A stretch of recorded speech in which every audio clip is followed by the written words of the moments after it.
में जो उत्तर प्रदेश के मुख्यमंत्री जी हैं वो तो विधानसभा में बैठते हैं, वही राज्य माता घोषित कर सकते हैं। विधानसभा का ये अधिकार। बहुसंख्यक जनता वो क्या गौ हत्या चाहती है कि गौ हत्या बंदी चाहती है? और अगर गाय की रक्षा का शब्द है गो रक्ष, गो माने गाय और रक्ष माने रक्षा, तो गो रक्षपुर है वो गो रख उसी को कहते हैं आँख खोल करके। वो गौ माँ वो भी तो महिला है, उसके लिए क्या किया तुमने आज तक? माँ को माँ कहते।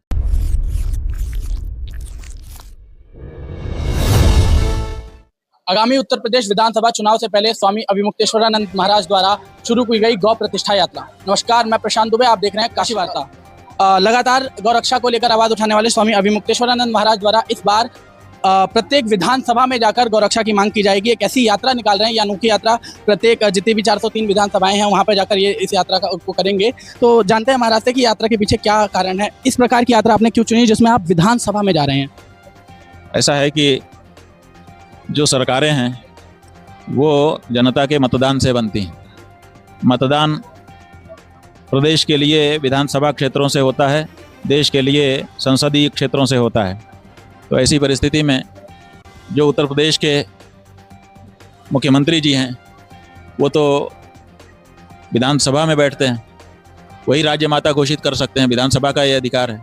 तो इसलिए हर विधानसभा में जाकर के वहाँ पर जो विधायक चुना गया है उससे हमको पूछना है कि बताओ तुम्हारे क्षेत्र की जो जनता है, बहुसंख्यक जनता, वो क्या गौ हत्या चाहती है कि गौ हत्या बंदी चाहती है? और अगर बहुसंख्यक जनता तुम्हारे क्षेत्र की चाहती है कि गौ हत्या बंदी हो, तो तुमने अभी तक विधानसभा में अपने क्षेत्र की जनता को की आवाज़ को उठाया क्यों नहीं? और अगर नहीं उठाया तो आगे तुमको क्यों मौका दिया जाए? ये प्रश्न है। और इसी के साथ मतदाताओं को भी हमें कहना है कि आप लोग भी आंख बंद करके देते चले जा रहे हो। आप ही का वोट लेकर के आप ही की माँ को काट काट करके बोटी बोटी करके लोग बेच रहे हैं, उसके बाद भी आप संभल नहीं रहे हो। तो उनको भी समझाना है, जो विधायक चुने गए हैं उनको भी समझाना है, और जो आने वाले विधायक जिनके मन में आकांक्षा है उनको भी समझाना है कि अगर हमारा वोट चाहते हो तो तुम्हें ये घोषित करना पड़ेगा। महाराज जी, इस यात्रा का विवरण क्या रहेगा? कब से शुरू होगी यात्रा और कब समाप्त होगी? हमारी यात्रा 3 मई को शुरू हो रही है और 23 जुलाई को गोरखपुर में संपन्न हो गई। 24 जुलाई को हम लोग लखनऊ में अक्षौहिणी सेना के साथ जैसी उस समय की परिस्थिति होगी उनसे उसके अनुसार आगे का कार्यक्रम घोषित करेंगे। यात्रा गोरखपुर से शुरू होगी आपने बताया, तो गोरखपुर को ही आपने क्यों चुना? गोरखपुर को इसलिए चुना क्योंकि हमारे उत्तर प्रदेश में और कोई दूसरा ऐसा बड़ा नगर नहीं है, बड़ा जिला नहीं है जिसके नाम में गाय की रक्षा का शब्द हो। गोरखपुर में गाय की रक्षा का शब्द है गो रक्ष, गो माने गाय और रक्ष माने रक्षा, तो गो रक्षपुर है वो गो रख उसी को कहते हैं। तो इसलिए उस जगह से कौन सी बढ़िया जगह हो सकती है, आप बताइए। और समानता देखने को मिलती है। हमारे जो देश के उत्तर प्रदेश के मुख्यमंत्री हैं योगी आदित्यनाथ जी, वो गोरखपीठ के वो हैं, पदासीन है गोरखपीठ के। हाँ, वो ठीक है, लेकिन उन्होंने उसके अनुरूप कार्य नहीं किया है। ये उनसे निराशा है। प्रतिदिन कितनी विधानसभाओं में आप जाएंगे महाराज? प्रतिदिन 5 विधानसभाओं का लक्ष्य रखा गया है। आपके द्वारा एक सेना का जो गठन किया गया था, उस सेना का क्या योगदान रहेगा? वो सेना खड़ी होगी ना 24 जुलाई को अक्षौहिणी संख्या में खड़ी होकर के शपथ ग्रहण करेगी और अपना आगे का कार्यक्रम घोषित करेगी। महाराज जी, कुल कितनी संख्या हो सकती है इस यात्रा में जुड़े हुए लोगों की? संख्या से हमारा तात्पर्य नहीं है, हम राजनीति वाले नहीं हैं, हम धर्म वाले हैं। धर्म में संख्या बल नहीं देखा जाता है, धर्म में जो हम बात कह रहे हैं उस बात का बल देखा जाता है। तो हमारी बात में बल है कि नहीं, ये बताओ बस। तो हमारी संख्या मत देखो, हम राजनीति वाले नहीं है कि हम भीड़ दिखाएं आपको।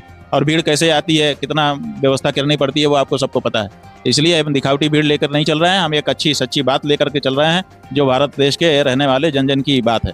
आप लोगों की किसी प्रकार की सुरक्षा व्यवस्था का इंतजाम किया गया?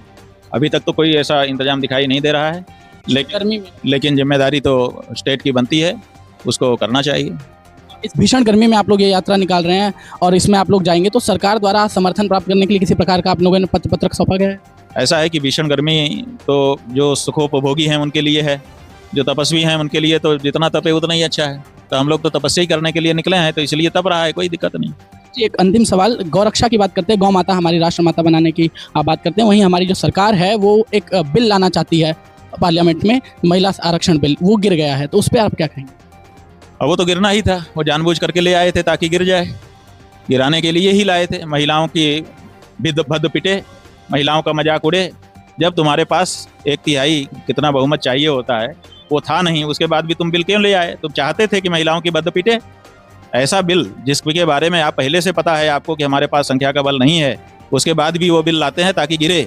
इसका मतलब कि महिलाओं की बात एक बार फिर गिरे, ये दिखाना चाहते हो आप, महिलाओं को अपमानित करने के लिए कर रहे हो। सरकार लगातार आरोप। दूसरा कहना है कि आप महिला महिला की बात करते हो, तो सबसे पहली महिला जो हमारे जीवन में आती है वो माँ होती है हमारी। सबसे पहले हम उसी को देखते हैं आँख खोल करके। वो गऊ माँ, वो भी तो महिला है। उसके लिए क्या किया तुमने आज तक? माँ को माँ कहते करके पुकारा तक तो है नहीं तुमने। तुम क्या माँ की और बहन की और बेटी की बात करोगे, महिला की बात करोगे? के द्वारा एक स्टेटमेंट और दिया गया था, आपने ये कहा था कि किसी अन्य राज्य में अगर किसी अन्य जगह पे ये करते तो ये काम आसानी से हो जाता।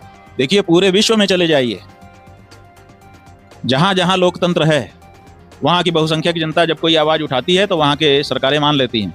ये भारत है जहाँ की बहुसंख्यक जनता सालों साल से गौ माता की रक्षा की आवाज़ उठा रही है और यहाँ की सरकारें नहीं सुन रही हैं। ये बिरला उदाहरण है पूरे विश्व में भारत की सरकारों का। ये अनोखा मामला है कि बहुसंख्यक जनता जो चाहती है सरकार वो नहीं करती है। ऐसा नहीं हो सकता है। लोकतंत्र अगर कहते हो तो जो बहुमत कहेगा उसको आपको मानना होगा। बहुत धन्यवाद महाराज जी। तो यहाँ हमारे साथ शंकराचार्य अभिमुक्तेश्वरानंद महाराज जुड़ते, जिनके द्वारा गौ प्रतिष्ठा यात्रा का शुभारंभ किया जाएगा आने वाली 3 मई को, जिसमें वो गोरखपुर से उसकी शुरुआत करेंगे और कुल 403 विधानसभाओं में प्रतिदिन 5 की संख्या में जाएंगे और अपनी यात्रा को पूरा करेंगे।